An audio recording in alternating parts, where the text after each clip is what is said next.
इंद्रियों का नाम है गो गोचर जह लग मन जाई, सो सब माया जानो भाई। ये भगवान राम का उपदेश है। राम ने बहुत कम उपदेश दिए। रामायण में राम बोले कम है, करके ज्यादा दिखाया है। कृतत्व है राम का, चरित्र है राम का। राम ने अपने शील, सदाचार, औदार्य से, अपनी करुणा, कृपा से, अपनी मर्यादाओं से उपदेशित किया है। प्राय महापुरुष भी अपने चरित्र से ही तो उपदेश देते हैं। गुरुस्तु मौनम व्याख्यानम शिष्यास्तु छिन्न संशया, शिष्यास्थ छिन्न संशया। जो बड़े महापुरुष होते हैं प्राय वो अपने आचरण से ही उपदेशित करते हैं। उनका चरित्र बोलता है कि वो कितने नियमों के प्रति दृढ़ प्रतिज्ञ हैं।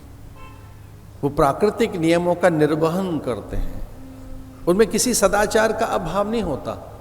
वो शिष्टाचार, लोकाचार, कुलाचार, सभ्याचार में निपुण होते हैं। उनमें प्राय वैराग्य और ज्ञान, धर्म रहता है।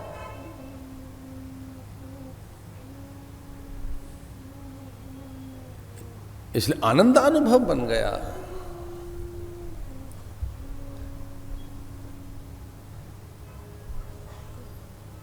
जैसे भगवान आए गोकुल में, गो माने इंद्रियां, शांत।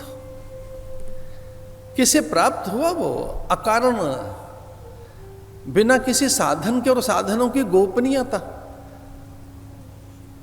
उन साधनों को कोई पहचान नहीं सका। उसके बाद तो किसी को नहीं पता लगा वो कहां गए। केवल एक व्यक्ति था जिसे मालूम था कि अब नारायण किस दिशा में चल पड़े।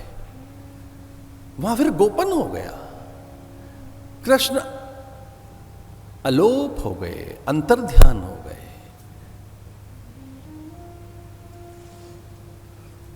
महादेव को पता है कि वो कहां गए।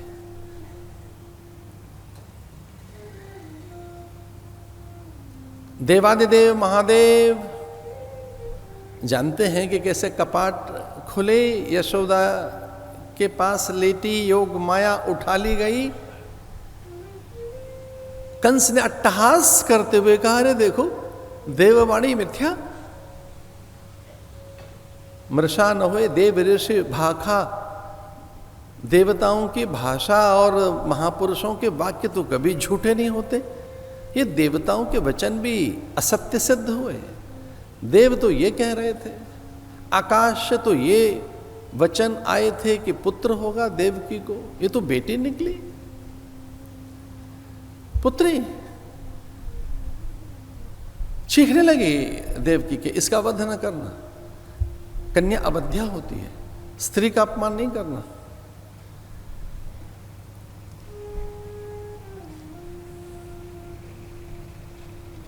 तेरे रोम रोम से, प्रत्येक रोम कूप से कोटि कोटि काली प्रकट होकर,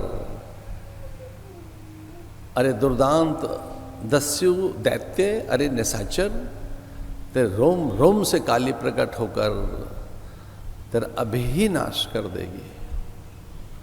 इसे भयभीत हो गया कंस। कन्या को छुआ और वो फिसल गई हाथ से और अंबर की ओर वो गई।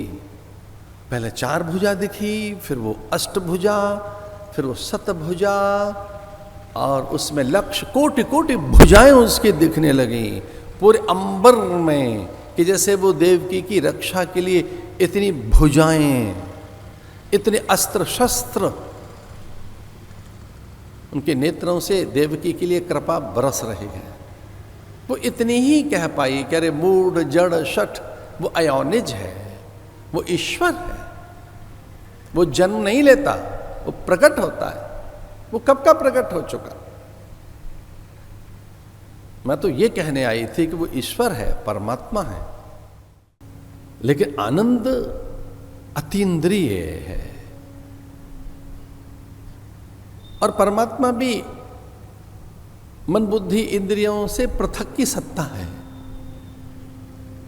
इंद्रियों से जगत ही अनुभूत होगा, प्रकृति ही अनुभूत होगी। हम प्रकृति से ये बना शरीर प्रकृति की ही चीजों में उलझा रहता है।